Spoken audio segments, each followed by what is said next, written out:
আছেন? আশা করি ভালো আছেন। আলহামদুলিল্লাহ আমিও ভালো আছি। ফাতেমা কুকিং অ্যান্ড ব্লগস থেকে আমি ফাতেমা চলে আসলাম নতুন একটা রেসিপি নিয়ে। এই তো এখানে দেখে হয়তো বুঝতে পারতেছেন এগুলো কী নিয়েছি। আমি এখানে কাঁচা কাঁঠাল রান্না করব। তো আজকে সেই রেসিপিটাই আপনাদের সাথে শেয়ার করব। এই তো এখানে একটা মিডিয়াম সাইজের কাঁঠাল কেটে নিয়েছি, আর এখানে নিয়েছি মানে অ্যাঙ্কার ডাল নিয়েছি, চিমির বীজ নিয়েছি, আর নিয়েছি এই যে এখানে গরুর হাড্ডি, মাংস, হাড়, চর্বি সব মিলানো কয়েক টুকরো হাড় নিয়েছি, যেহেতু কোরবান গিয়েছিল কয়েকদিন আগে। তো আমাদের সবার ঘরে হাড় মাংস সবই আছে। তো এই যে আজকে কীভাবে রান্না করে ট্রেডিশনালভাবে আমি আজকে এই রেসিপিটা আপনাদের সাথে শেয়ার করব। হয়তো আপনারা অনেকে অনেক রকম করে রান্না করেন, আমি আমার মতন করে আজকে এই রেসিপিটা একদম খুব সহজে এবং ট্রেডিশনাল বললাম না, ওইভাবে ঠিক আপনাদের সাথে শেয়ার করব। যাই হোক, এই যে দেখেন একটা পাতিলের মধ্যে আমি অনেকগুলো পানি দিয়েছি, দিয়েই তো হালকা ওখানে হাফ টেবিল চামচের থেকেও কম একটু হলুদ দিয়ে দিলাম। তো দেখে হয়তো বুঝতেছেন, হলুদটা দিয়ে একটু নাড়া দিয়ে দিলাম। আর পানিটা যখন বলক আসছে তখন এই যে কেটে রাখা যে কাঁঠালগুলো সেগুলো দিয়ে দিচ্ছি। আর কাঁঠালের পিসগুলো আমি কীরকম করে করেছি সেটা হয়তো দেখে বুঝতেছেন আপনারা। তো আসলে আমি কাটাটা দেখাই না আপনাদের সাথে, কিন্তু আমি কেটে ধুয়ে পরিষ্কার করে আপনাদের সাথে দেখাচ্ছি। যারা কাঁঠাল কাটতে পারেন না, বা যারা কাটতে চান না অনেকে, তো হাতের কষ্ট লেগে যাওয়ার ভয়ে তারা হাতে সরিষার তেল দিয়ে কিন্তু কাঁঠালটা কেটে নেবেন। আর কাঁঠাল কাটা একটু সহজে আছে, কঠিনের কোনো বিষয় না। যাই হোক, এই তো কাঁঠালটা আমি এখন দিয়ে দিলাম। এখানে কাঁঠালটা দেওয়ার একটাই কারণ, এভাবে হলুদ দিয়ে আগে থেকে সিদ্ধ করে নিচ্ছি। ওই যে বললাম ট্রেডিশনালভাবে কাঁঠাল রান্না করব। আজকের কাঁঠাল মনে হয় যে মাংসের স্বাদকেও হার মানাবে আপনারা এইভাবে যদি বাসায় রান্না করেন। এ তো যেন কাঁঠালের কষটা চলে যায়, ঠিক এই জন্যই মানে 10 পানিটা বলক আসে 10 থেকে 15 মিনিট পরে আমি কাঁঠালটা নামাই ফেলবো। বেশি গরম করবো না, তাহলে কাঁঠালটা কিন্তু সিদ্ধ হয়ে যাবে বেশি। আমি কাঁঠালটা কিন্তু ঠান্ডা হইতে দিয়ে দিয়েছি। আর এখন এই তো চুলায় বসিয়ে দিলাম বিশাল একটা হাঁড়ি। সেই হাঁড়িতে দিয়ে দিলাম এখন তেল, পরিমাণ মতন তেলটাই দিব, বেশিও না আবার কমও না, ঠিক ওই রকম করে দিতে হবে তেলটা। পরিমাণ মতন দিয়ে দিলাম তেল এখানে। আর এখানে দিয়ে দিলাম মেজারমেন্ট কাপের হাফ কাপ পেঁয়াজ দিয়ে দিলাম। এখানে আমি হাত দিয়ে দিলাম, আজকাল মেপে দেখাইলাম না, হাত দিয়ে দিলাম পেঁয়াজটা। এই তো পেঁয়াজটা দিয়ে দেখে হয়তো বুঝেছেন কীরকম করে, হালকা একটু ব্রাউন কালার করে নেবো, বা পেঁয়াজটা একটু নরম করে নেব আর কি। তরকারি রান্না করতে আমরা যেরকম করে নিই ঠিক ওই রকম করে পেঁয়াজটা একটু হালকা ভেজে নেব, পেঁয়াজটাকে একটু নরম করে নেব আর কি। এই তো পেঁয়াজটা একটু ভালো করে নেড়ে ছেড়ে একটু নরম করে নিচ্ছি। আমার পেঁয়াজটা একটু নরম হয়ে গিয়েছে, হয়তো দেখে বুঝতে পারতেছেন। এখানে দিয়ে দিলাম পরিমাণ মতন লবণ কিংবা স্বাদ মতন। আর মেপে দিলে হয়তো 2 থেকে 3 টেবিল চামচ আমি লবণ দিয়ে দিলাম, 2 টেবিল চামচ। আর এখানে দিয়ে দিব লাল মরিচের গুঁড়ো 2 টেবিল চামচ এখানে দিয়ে দিব, যেহেতু এখানে অনেকটা কাঁঠাল আছে এই জন্য। আর কাঁঠাল এগুলোতে একটু ঝাল না হলে ভালো লাগে না। দিয়ে দেবো এখানে 2 টেবিল চামচের মতন হলুদের গুঁড়ো। ঝালটা আপনারা আপনাদের পরিমাণ মতন দেবেন। আমার এই মরিচের গুঁড়োগুলো বেশি ঝাল, এই জন্য আমি একটু কম ছোটো চামচ করে 2 টেবিল চামচের থেকেও কম হবে দিলাম। এই তো এখানে দিয়ে দিলাম 2 টেবিল চামচ ধনিয়ার গুঁড়ো, দিয়ে দেবো এখন 2 টেবিল চামচ জিরের গুঁড়ো। এখানে টেবিল চামচ মেপে দিতে পারেন আপনারা, চায়ের চামচগুলো আছে ওগুলো মেপে দিবেন, তাহলে আপনাদের সুবিধা হবে ভালো। যারা নতুন আছেন তাদের বুঝতে সুবিধা হবে। এই তো এখানে দিয়ে দিব এখন 2 টেবিল চামচ আদা বাটা, দিয়ে দিব এখানে 3 টেবিল চামচের মতন রসুন বাটাটা একটু বেশি দিব। এখানে রসুন বাটাটা দিয়ে দিব 3 টেবিল চামচ। এই তো রসুন বাটাটা দেওয়া হয়ে গিয়েছে। এখন ভালো করে সবগুলো মশলা একসাথে নেড়ে ছেড়ে নেব। হয়তো দেখে বুঝতে পারতেছেন এখানে আমাদের গরম মশলা ইউজ করা যাবে না, যেহেতু এটা আমরা মাংস রান্না করতেছি না, এটা যেহেতু এঁচড় রান্না করব, বা কাঁচা কাঁঠাল আমাদের নোয়াখালীতে আঞ্চলিক ভাষায় বলা হয় এটাকে বোতা, ওটাই রান্না করব।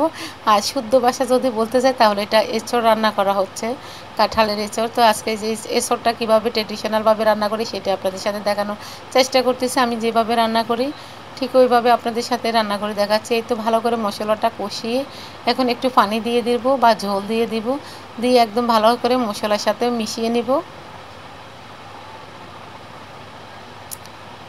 মশলা এই তো দেখেন মশলার সাথে মিশানো হয়ে গিয়েছে।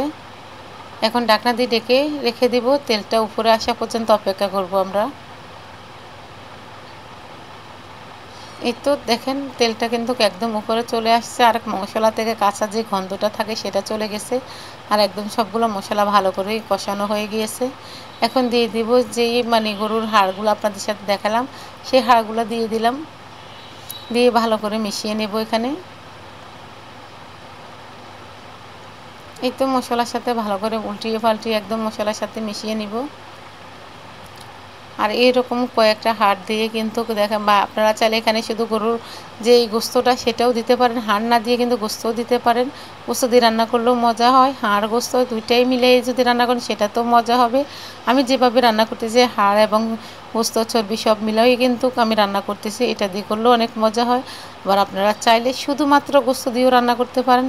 এ তো আমার এই যে মানে হাড়গুলো একটু ভালো করে কষিয়ে নিয়েছি, নিয়ে এখন একটু ঝোল দিয়ে দিছি, দিয়ে এখন এটাকে মানে সিদ্ধ হওয়া পর্যন্ত অপেক্ষা করব। ঢাকনা দিয়ে ঢেকে দিয়ে সিদ্ধ হওয়া পর্যন্ত অপেক্ষা করব আমরা। কিন্তু এখানে অনেক সময়ের বিষয় লাগে, কারণ আমি অফ ক্যামেরা কিন্তু অনেকবার নাড়াচাড়া করেছি যেন নিচে লেগে না যায়। এটা দেখে হয়তো বুঝতে পারছেন আসলে এই সবটা তো আপনাদের সাথে দেখানো সম্ভব হয় না, মানে এখানে কোনো কাটিং হয় না, যেভাবে মশলাগুলো শুধুমাত্র অফ ক্যামেরা কতবার নাড়াচাড়া দিছে সেটাই আপনাদের সাথে এখন বলে দিলাম আর কি। যাই হোক, এই তো সিমের বিচিটা আমি একদম মানে ভেজে আপনাদেরকে এখানে আরও একটা টিপস এখানে শিখিয়ে দিই। আপনারা যারা সিমের বিচি চলাতে পারেন না তাদের জন্য শুকনা সিমের বিচিগুলোকে ভালো করে আগে এমনি মানে পাতিলে ভেজে নেবেন, নিয়ে তারপরে একদম ঠান্ডা মানে নর্মাল পানিতে দিয়ে দিবেন, দেখবেন যে একদম এগুলো ঠান্ডা হয়ে একদম কাঁচা চিমের বিচির মতন হয়ে যাবে।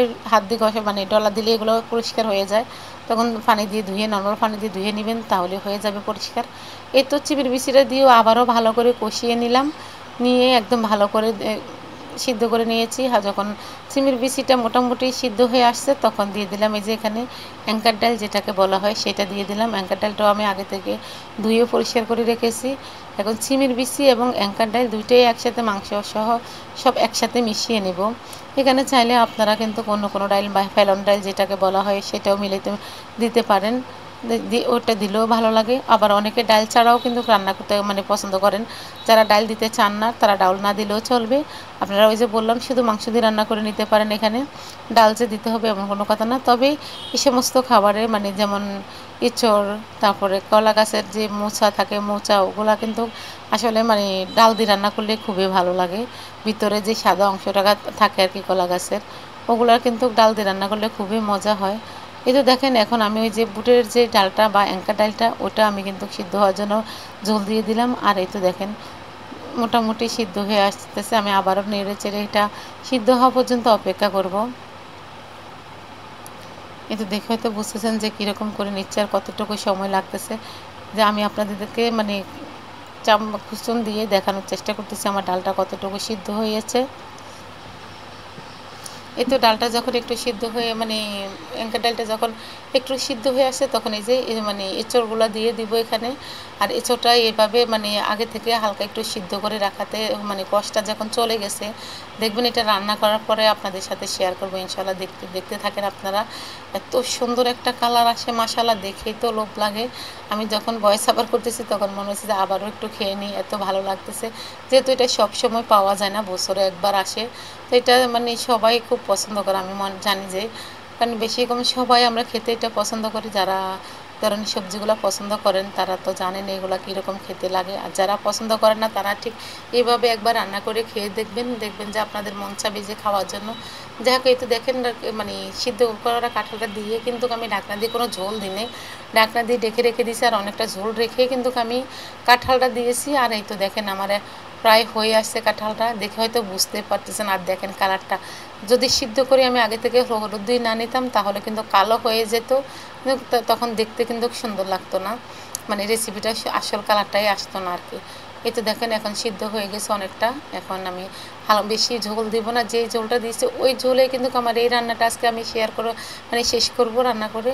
যদি আমার রেসিপিটা আপনাদের কাছে ভালো লাগে অবশ্যই একটা লাইক দিবেন, যদি বেশি ভালো লাগে ফ্যামিলি এবং ফ্রেন্ডসের মাধ্যমে শেয়ার করে দিতে পারেন। আর এই যে দেখেন এখানে কয়েকটা কাঁচামরিচ দিয়ে দিচ্ছি আমি এখানে ফ্লেভারের জন্য, আমি কিন্তু কাঁচামরিচটা কেটে দিই না, আপনারা চাইলে কেটে দিতে পারেন। আর এই তো দেখেন মোটামুটি মানে দেখে হয়তো বুঝতেছেন কীরকম হয়েছে। আমি বেশি ঝোল কমাবো না, কারণ যেহেতু এখানে বুটের ডাল আছে এটা কিন্তু ঝোল বসে যাবে, যত মানে মাখা মাখা হয়ে যাবে, তাহলে বেশি শুকনো হলে কিন্তু এটা খেতে ভালো লাগে না। তো ফ্যামিলি এবং ফ্রেন্ডসের মাধ্যমে আপনারা আমার এই ভিডিওটা শেয়ার করে দিতে পারেন, চাইলে যদি বেশি ভালো লাগে অবশ্যই একটা লাইক দেবেন, আর আপনাদের একটা লাইকে কিন্তু আমার অনেকটা উপকারে আসবে। প্লিজ আপু ভাইয়ারা আমার এই চ্যানেলটার পাশে থেকে যেভাবে আমাকে সাপোর্ট দিচ্ছেন ঠিক এভাবে আমার পাশে থাকবেন। এই তো দেখেন রান্না করা হয়ে গেছে, আপনাদের সাথে কথা বলতে বলতে কিন্তু আমার রেসিপিটা হয়ে গেছে, দেখে হয়তো বুঝতেছেন। দেখেন এই যে এখনও কিন্তু গরম আছে, কিন্তু অনেকটাই গরম। চুলার থেকে নামানোর কতক্ষণ মানে পরে আপনাদের সাথে শেয়ার করতেছি, দেখেন কীরকম হয়েছে মাশাল্লাহ। তো আজ এ পর্যন্ত, সবাই ভালো থাকেন, আল্লাহ হাফেজ, আসসালামু আলাইকুম।